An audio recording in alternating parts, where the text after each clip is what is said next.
सबसे पहले तो ये जो आज पहला इजलास होने जा रहा है जुडिशल कमीशन का, मैं इस पे आपका कमेंट लूंगी और फिर ये जो सरबराहों की मुद्दत मुलाजमत है इस पे भी बात करेंगे, जिस पे कल अपोजिशन ने बड़ा एहतजाज किया है। ये जो 26वीं आईनी तरमीम के तहत बेंचेस बनाए गए हैं, इजलास आज पहला होगा, तहरीक इंसाफ ने कुछ उम्मीदें लगाई हुई हैं। डू यू थिंक कि उन उम्मीदों के ऊपर कुछ ना कुछ उनको हासिल वसूल होगा? देखिए जी, जो 26वीं तरमीम के बाद आपकी एक बहुत ही एक हेड ऑन एफर्ट किया जा रहा है आपकी जुडिशरी की क्रिटिसाइज करने की। इसमें उसको आपकी पार्लियामेंट के किसी तरह से सबमिसिव करने की। तो ये तो एक बहुत ही डेंजरस किस्म का एफर्ट है। इससे आपकी बेसिकली कॉन्स्टिट्यूशन की जो बेसिक रूह है, जो आपकी डेमोक्रेसी की जो बेसिक बुनियाद है, उसी को शाफल किया जा रहा है, उसी को शेक किया जा रहा है। जहां से इससे ये है कि इससे किसी पार्टी को उम्मीद होनी चाहिए, it is highly politicised now. आपके 4 बीच में पॉलिटिकल रिप्रेजेंटेटिव्स हैं, आपके 5 गालिबन जुडिशरी के रिप्रेजेंटेटिव्स हैं, आपकी एक माइनॉरिटी एक आपकी खवातीन के रिप्रेजेंटेटिव हैं, इसके अलावा आपके अटॉर्नी जनरल और वजीर कानून। तो ये एक डायनामिक्स ऐसा मुख्तलिफ किस्म का डायनामिक्स ये सामने आ रहा है कि इसका एक जैसे हमारी सेनेट की एक होती है ना, इम्प्रेशन होता है कि इट इज ऑलवेज अवेलेबल। ये डायनामिक्स भी it is very fragile and it can go anyway and it can be manipulated very easily. तो अब ये इससे 26वीं तरमीम से बेसिकली लेना हासिल करना क्या चाह रहे थे और उससे हासिल हुआ क्या, ये तो आगे हिस्ट्री बताएगी। लेकिन जहां तक इसका ये मामला है कि इसकी इंडिपेंडेंस जुडिशरी की बहुत ज्यादा क्वेश्चन हो जाएगी और उसका एक जो स्कोप जो आपकी किसी भी सोसाइटी को, किसी भी मुल्क को, किसी भी इकोनॉमी को, किसी भी डेमोक्रेसी को जो जुडिशरी का रोल चाहिए होता है ना, एक बिंदास किस्म का, जिसके ऊपर आपकी आपका लास्ट रिजॉर्ट, जहां पे आपको कोई उम्मीद ना हो, तो आपको ये मालूम हो कि ये चीज हमारी जुडिशरी के पास, हमारे एक सुप्रीम कोर्ट के पास, एक सुप्रीम बॉडी के पास जब जाएगी तो वहां से कोई रेमेडी निकलेगी। वो एक जो इम्प्रेशन है ना, वो अवतार जो आपकी सुप्रीम कोर्ट का होता है ना, वो बहुत नेगेटिवली इम्पैक्ट होगा। और हो रहा है आज, हो रहा है। और इस पे सॉरी मैं आपको इंटरप्ट कर रही हूँ, एतराज़ात भी हुए हैं। जाहिर है ये 26वीं आईनी तरमीम इटसेल्फ बहुत ज़्यादा हमने कंट्रोवर्शियल हो गई, देखी भी, और इस कंट्रोवर्सी को जिस तरह से मैनेज किया गया, टैकल किया गया, वो भी हम सब ने देखा। अच्छा आज़मा साहिबा, ये जो मुद्दत मुलाजमत का मामला है, और जब हमने पहले अदलिया की बात कर रहे हैं और अब हम अफवाज के हवाले से बात कर रहे हैं, ठीक है, ये जो भी चीज़ है इसमें 3 से 5 साल मुद्दत को मुख्तस कर देना और उसके साथ साथ सुप्रीम कोर्ट के जजेस का 34 की तादाद होना, और फिर इस्लामाबाद हाई कोर्ट के भी आई गेस 12 जजेस होंगे अब 9 की बजाय। तो ये सारी चीज़ें, और स्पेसिफिकली हम जिन इदारों की बात करें, इट्सेल्फ वो एक बैलेंस के तौर पे जानी जाती हैं। बिल्कुल जी, ये एक अब इसके बारे में अगर आप देखें ना, तो हमारे पास जो जैसे हमारी आर्मी है, स्पेसिफिकली अगर हम उसकी बात करें, तो वो इतनी एक डायनामिक किस्म का इंस्टीट्यूशन है ना कि उसमें ये कहा जाता था कि seat on the top is always vacant for the most brilliant mind. उसमें ये भी नहीं है कि आप अमीर हैं, गरीब हैं, आप किस कास्ट को बिलोंग करते हैं, किस मुल्क के किस हिस्से को बिलोंग करते हैं, किस बैकग्राउंड से आप आए हैं, लेकिन अगर आप ब्रिलियंट हैं तो you can achieve your dreams no matter what. अब इस सिस्टम में जो ये किया गया है, इससे एक बहुत बड़ा क्वेश्चन ये अराइज होता है कि इससे हायरार्की की या आगे जैसे एक्सेल करने की वो प्रोपोर्शन, वो डायनामिक्स कैसे बनेगी। अभी एक बहुत ही ऑर्गेनाइज्ड किस्म का इंस्टीट्यूशन है, वहां पे हर चीज बहुत वेल क्राफ्टेड, वेल ऑर्गेनाइज्ड और वेल मैनेज होती है। Let's see how they handle this problem at hand, but it is a problem. जब आप आगे एक एक्सेल करने का रास्ता क्लिप कर देंगे, तो पीछे जो ब्रिलियंट माइंड्स आ रहे हैं उन्हें आप कहाँ कल्टीवेट करेंगे,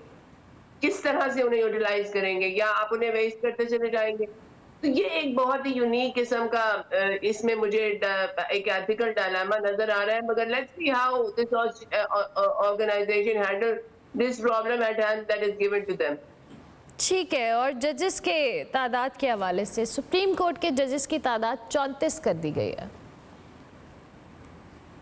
देखिए जी, ये हमारे पास बहुत अरसे से ये प्रॉब्लम हमारे पास आ रहा था कि ये जजेस की तादाद कही जा रही थी कि ये कम है। लेकिन क्योंकि आपकी एक बहुत टेक्निकल किस्म का ये इंस्टीट्यूशन है और इसकी एक टेक्निकल किस्म की सिग्निफिकेंस है आपकी पूरी की पूरी सोसाइटी में, तो इसके बारे में बहुत ज़्यादा ब्रेनस्टॉर्मिंग की गई और इसको मुतअद्दिद दफ़ा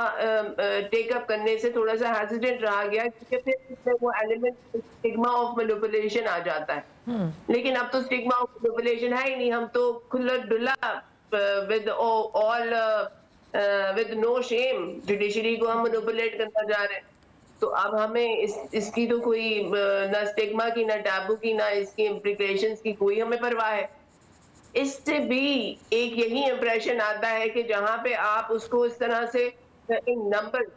उसे कंट्रोल नहीं कर सक रहे, तो आपने शायद ये एक इंडेवर किया है कि शायद आप when you have more number of जजेस it is more easy to manipulate, it is more easy to craft. तो ये एक हेस्टी डिसीजन और अगेन वो जो कहते हैं ना कि जुडिशरी की जो पर फ्लिप करने की कोशिश की जा रही है, जो उसको उसको बैकलेस करने की कोशिश की जा रही है, टेस्ट करने की कोशिश की जा रही है, ये उसी तरह का एक इंडेवर है और ये बहुत डेंजरस है, बहुत इट्स ये जो डेंजरस। हमारे अच्छा आसमा से सॉरी मैं आपको इंटरप्ट करूँ, ये जो अभी आपने बात की है कि जजेस की तादाद, सुप्रीम कोर्ट के जजेस की तादाद जिस पे ये लॉजिक दी गई और हमने सुना भी कई लोगों का जी कि ये जो जजेस की तादाद बढ़ाने का फैसला है क्योंकि हमारी अदालतों पे बर्डन बहुत ज़्यादा है, केसेस बहुत ज़्यादा है, हमें उसको टैकल करना है। लेकिन सुप्रीम कोर्ट तो फिर जो केसेस सुप्रीम कोर्ट तक आते हैं उनको पहले इनिशियली जो आपके कोर्ट्स हैं, छोटे कोर्ट्स हैं, वहाँ से निकल कर आगे आना है ना। तो अगर वही सिस्टम हमारा स्ट्रांग नहीं है तो हाउ कैन वी एक्सपेक्ट कि हम जजेस की तादाद अगर सुप्रीम कोर्ट में बढ़ा देंगे तो हमारे ये जो जजेस, ये हमारे जो केसेस इतने पाइल अप हुए हुए हैं छोटी अदालतों के अंदर, वो कैसे टैकल होंगे? जो सुप्रीम कोर्ट के पास अल्टीमेटली आपके पास आते हैं ना, उसकी तो इनफ्लो बहुत कम होती है। आपकी जो चौकी जो 60% आपके केसेस चौक पड़े वो तो लोअर कोर्ट्स में पड़े हुए, और आपकी जो प्रॉपर रिस्ट्रक्चरिंग की जरूरत थी वो भी आपके लोअर कोर्ट्स में थी, जहाँ पे एक आम बंदे को इंसाफ के लिए एड़ियां रगड़नी पड़ती हैं और उसको इतनी मुश्किल से मिलता है, ये तो नो सीक्रेट। लेकिन सुप्रीम कोर्ट को मैनिपुलेट करना ना, दैट इज लाइक वो एक it is like to getting the privilege delivered to the elites. इसके अलावा इसका और कोई मकसद नहीं है। आपके जो सिस्टम के फ्लॉज हैं, रिपल्स एंड रिडल्स हैं, उसको किस तरह से सेफगार्ड किया जाए, उसको किस तरीके से जो इनको ऑलरेडी, वरना तो ये बहुत शातिर है सिस्टम और सिस्टम की फ्लॉज को मैनिपुलेट करने में, लेकिन जो फ्लॉज मैनिपुलेट नहीं हो पा रहे, जहाँ हल्की फुल्की स्पाइन हमें पिछले कुछ अरसे में नजर आई आपके हाई कोर्ट में, आपकी सुप्रीम कोर्ट में, उसको कैसे काट किया जाए, ये इसके लेवल्स हैं। इसका आपकी जुडिशियल सिस्टम को स्मूथनिंग करने में, जुडिशियल सिस्टम को डिलीवरी इफेक्टिव करने में कोई हाथ नहीं होगा, कोई इम्पैक्ट नहीं आएगा। हाँ ये है कि इससे आपकी डेमोक्रेसी वीक होगी, इससे आपकी सोसाइटी में जितने हमें अपने प्रॉब्लम्स नजर आते हैं वो और एम्पलीफाई होंगे। एक आम आदमी जिसका लास्ट रिजॉर्ट आपकी जुडिशरी होता है, उसका लास्ट रिजॉर्ट छिन जाएगा, उसके पास कोई भी ऐसी आपके पास टू गो टू प्लेस नहीं होगी। अभी भी जो रिव्यू का आपके पास सुप्रीम कोर्ट की रिव्यू का जो फीस है वो 50,000 से गालिबन 10 लाख कर दी गई है, if I am not wrong. तो आप मुझे बताइए कि ये आम बंदे की डिलीवरी के लिए, आम बंदे के पास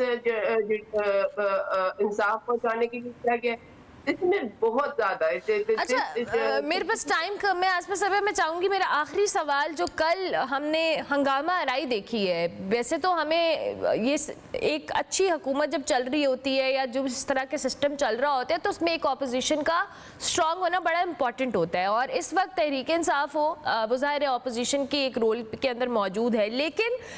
कल जिस तरह से हमने हंगामा आराई देखी है, पहले तो हम पार्लियामेंट में जो गैर हाजिरी हैं वो भी देखते रहे तहरीक इंसाफ की, और अब जब सर पे पड़ी है, जब इस तरह की चीज़ें पास हो रही हैं, तो अब तहरीक इंसाफ जो शोर वावेला और ये जो हमने हंगामा राई देखी है, डू यू थिंक कि ये इनके लिए for the longer run helpful होगी? ये जो एहतजाज है, हालांकि जब टाइम था एहतजाज का तब गैर हाजिरियाँ होना, वहाँ पे मौजूद ना होना, रिप्रेजेंटेशन ना होना, इस सब ने कहीं ना कहीं तहरीक इंसाफ को डैमेज किया है। देखिए जी, जो आपकी पार्लियामेंट के बारे में जो पावर और ऑपोजिशन की जो डिस्क्रिमिनेशन है, जो उनकी डिवीजन है, यानी कि आपकी सबसे ज्यादा सीट्स लेने वाली एक पार्टी ऑपोजिशन में बैठी, आपकी एक अलाई